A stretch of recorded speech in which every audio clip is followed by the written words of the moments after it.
नमस्कार साथियों, मैं राजेंद्र चौधरी राज ई लर्निंग परिवार के अंतर्गत आप सभी का हार्दिक स्वागत और अभिनंदन करता हूं। आपके दिए गए मान सम्मान का आभार प्रकट करता हूं। देखो, अपन ने जो 10th टेस्ट ले लिए हैं, अब जो आज नया टेस्ट ले रहे हैं वो 11th और 12th की जो क्या क्या है उसके अंतर्गत सिलेबस के अंतर्गत रहेगा। हर वीक के अंतर्गत अपन 2 टेस्ट ले रहे हैं। यदि कोई नया है और टेस्ट सीरीज से नहीं जुड़ा है तो हाउ टू ज्वाइन फ्री एक टेस्ट सीरीज का वीडियो है, उस वीडियो को देख ले और उससे लिंक के द्वारा जुड़ जाए। जो टीचमेंट पर आप मुझे रिक्वेस्ट भेजोगे और मैं उसे एक्सेप्ट कर लूँगा। इसके अलावा जो पुराने टेस्ट हैं उनके भी धीरे धीरे लिंक उनके सारे खोले जा रहे हैं, जो आप दे दीजिए। अब जो आपका टेस्ट 9th है उसका जो डिस्कशन वीडियो है आज इवनिंग में आ जाएगा। मैंने सोचा कुछ लोग और उसके अंतर्गत जितने लोग टेस्ट दे सकते हैं वो आज दे लीजिए। शाम को उसका डिस्कशन वीडियो आएगा, उसमें कौन सी सही है कौन सा सही नहीं है, किस प्रकार से अपने क्वेश्चन को किस प्रकार से अटेंड करना है, ये सारा प्रोसेस उसके अंतर्गत दिखाया गया है। चलो लेट्स स्टार्ट। इसका नया सिलेबस क्या क्या रहेगा, क्या क्या चीज़ें कंटेंट पढ़ेंगे और 1 मिनट का आपका जो मोटिवेशन का रहता है। देखो, जो टेस्ट दे रहे हो और उसके अंतर्गत भी और कहीं पे भी देखिए, अवसर की प्रतीक्षा मत करो, अवसर की प्रतीक्षा में मत बैठो। आज का अवसर ही सर्वोत्तम है। देखो, इस थॉट प्रोसेस से क्या कहना चाह रहे हैं कि बात है कि कई बार होता है कि हम इस प्रकार से कहते हैं कि आपको काम तो करना है। कुछ लोग तो बिल्कुल इस प्रकार से बैठे हैं कि मैं नए वर्ष से शुरू करूंगा, कुछ कहते हैं कि मैं लास्ट के 2 महीनों में करूंगा। अरे, जो आपके पास में अपॉर्चुनिटी आई हुई है उस अपॉर्चुनिटी को बनाने के लिए हर क्षण, हर वक्त, हर मिनट उसके अंतर्गत आपको प्रयास करना है। इसका मतलब कि अपन को आज से ऐसा नहीं है कि उसको फिर डिले करना है। ऐसा हो जाएगा 7 दिन बाद में करूंगा, इसकी शादी हो जाए उसके बाद करूंगा, वो हो जाएगा, घर में ये है वो नहीं, ऐसा नहीं। अवसर की प्रतीक्षा में नहीं बैठना है। अवसर की प्रतीक्षा में इस प्रकार की वैकेंसियां हैं, बहुत कम वैकेंसीज आती है। 2016 के बाद में जो 2020 के अंतर्गत 15-16 के बाद में 2022 के अंतर्गत आई है, 2008 के अंतर्गत थी, 2016 के अंतर्गत ये 7-8 साल से आ रही है। किसी ने बिल्कुल शायर ने सही कहा है, हजारों साल जब नरगिस अपने बेनूरी पर रोती है तो बड़ी मुश्किल से पैदा होता है चमन दीदावर। मतलब कि बहुत ही ऐसे रेयर केस होते हैं जब आपका ग्रेजुएशन होना, आपकी बिल्कुल आप तैयारी के अंतर्गत हो और ये वैकेंसी आपके आई है। अब एक और इसके साथ में कहूंगा, वर्क इज वर्शिप। दो है कि वर्क इज वर्शिप, अपने काम को ही पूजा समझना है। हमेशा देखो, कोई भी चीज हो, 2 टाइम के अंतर्गत ही अपना समय व्यर्थ करना चाहिए। या तो कोई लर्निंग कर रहे हो आप, या फिर कोई अर्निंग कर रहे हो। लर्निंग करोगे तो अर्निंग अपने आप होने शुरू हो जाएगी। तो अपन को अभी किस पर फोकस करना है? लर्निंग पर ज्यादा फोकस करना है। इवन दैट जो अपने एपीजे अब्दुल कलाम थे, APJ Abdul Kalam missile man, ये कहते थे कि जैसे ये लैब में जाते थे, अपनी लैब में जाते थे तो उसी प्रकार से प्रवेश करते थे जैसे इनके अब्बू मस्जिद के अंतर्गत जैसे जूते खोल करके जाना, उसका उसी प्रकार से रेस्पेक्ट से जाते थे, वैसे ये लैब में जाते थे। तो अपने काम को उसी प्रकार से एक क्रम को ही पूजा मान करके काम को करना है। Let's start. चलो थोड़ा सा अब इस पर बात कर लेते हैं, सिलेबस पर। अब मैंने कहा था कि देखो, अपन सिलेबस को सबसे पहली बात है, सबको लर्न होना चाहिए तो होना चाहिए, इसके अंतर्गत कोई चीज है नहीं।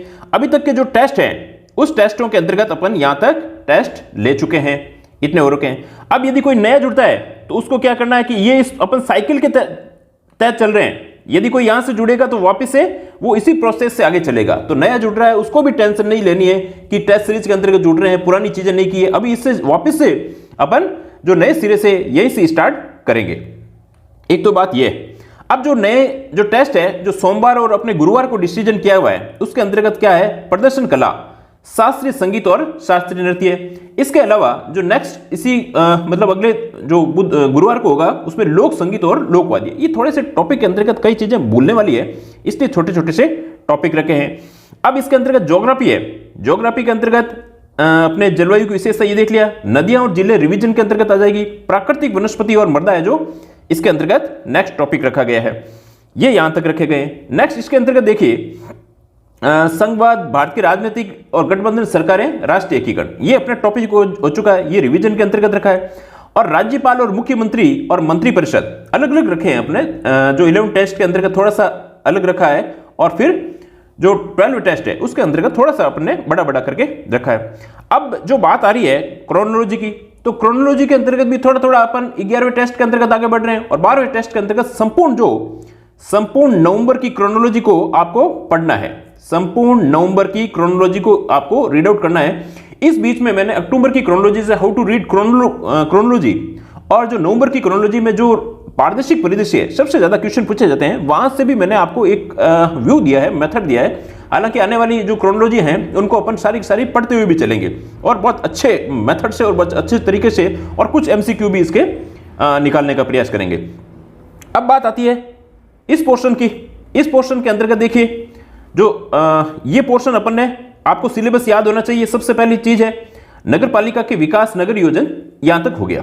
अब ये जो अपना नेक्स्ट चैप्टर चल रहा है नगर पालिका की शक्तियां और अपराध, इसमें अपन ने 201 से लेकर के 209 धाराओं 209 तक धाराएं अपन ने पढ़ ली है। अब अपन को जो नेक्स्ट इसके अंतर्गत जो वीक के अंतर्गत टारगेट है वो 240 तक का अपन ने रख रखा है, वो अलग अलग सेगमेंट के अंतर्गत रखा हुआ है।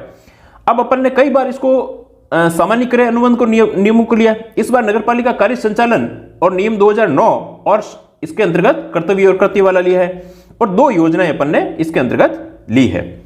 तो योजनाएं वैसे अपन ने सारी पढ़ रखी है। कुछ इनके एमसीक्यूज 4-5 के आ चुके हैं, 2-3 के और हैं, उनके भी एमसीक्यूज आ जाएंगे, फिर अपन इन पे भी डिस्कस करते रहेंगे।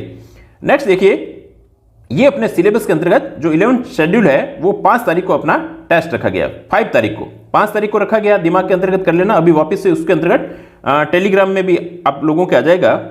अब देखो इसमें अपन ने क्या रखा है, अंतरराष्ट्रीय क्रोनोलॉजी में पुरस्कार और सम्मान तक पढ़ना है। अंतरराष्ट्रीय क्रोनोलॉजी में पुरस्कार और सम्मान तक नई चीजें जो बता रहा हूं, कुछ रिवीजन की चीजें भी है।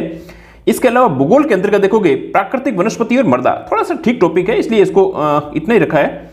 और यहां पर अपन पढ़ रहे हैं राज्यपाल को।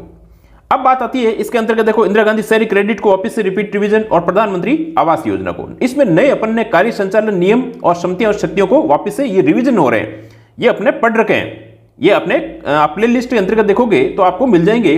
अब इसमें कुछ धाराएं और एक्स्ट्रा अपन ऐड ऑन कर देंगे, और ये जो धारा 76 से 89, अध्याय 5, अध्याय 7 और अध्याय 7 का अभी अपन 101 से 20 तक रिवीजन रखा है। नेक्स्ट देखिए, जो शेड्यूल 12 है, शेड्यूल 12 के अंतर्गत अपन ने यही प्राकृतिक वनस्पति और मृदा ही रखा है। अब यहां पर राज्यपाल के साथ साथ में अपने मुख्यमंत्री और मंत्रिपरिषद को अपन ने ऐड कर दिया। ये माइनर टेस्ट होगा, ये जो सेकंड टेस्ट होगा वो माइनर टेस्ट के अंतर्गत होगा। कभी कभी हो सकता है बड़ा भी टेस्ट हो जाए, जैसा समय अलाउ करेगा। अब इसके अलावा इसमें अपन ने जो 12वां अध्याय है नगर पालिका की जो शक्तियां और अपराध है 200 से लेकर के 240 तक कर दिया है। ये वापस से नियम 19 को रिपीट रिवीजन किया गया है। इसमें प्रधानमंत्री आवास और शहरी आजीविका मिशन, ये अपने पूरे सिलेबस के अंतर्गत आपके रखा गया है। तो ये आप लोग देख लीजिए क्या क्या चीजें इसके अंतर्गत आ रही है। जो पेपर अभी लिया था, इस पेपर को भी आप जल्दी से 1-2 दिन के अंतर्गत देख लीजिए। उसका कल तक उसका भी अपने डिस्कशन वीडियो आ जाएगा, जो 10वां टेस्ट लिया गया है। तो आप अच्छे से खूब मन लगा करके, खूब तसल्ली से और खूब ताकत के साथ में पढ़िए, तभी अपना काम बैठेगा। वैकेंसी के हिसाब से अपन को अपनी मेहनत के अंतर्गत किसी भी प्रकार की कमी नहीं रखनी है।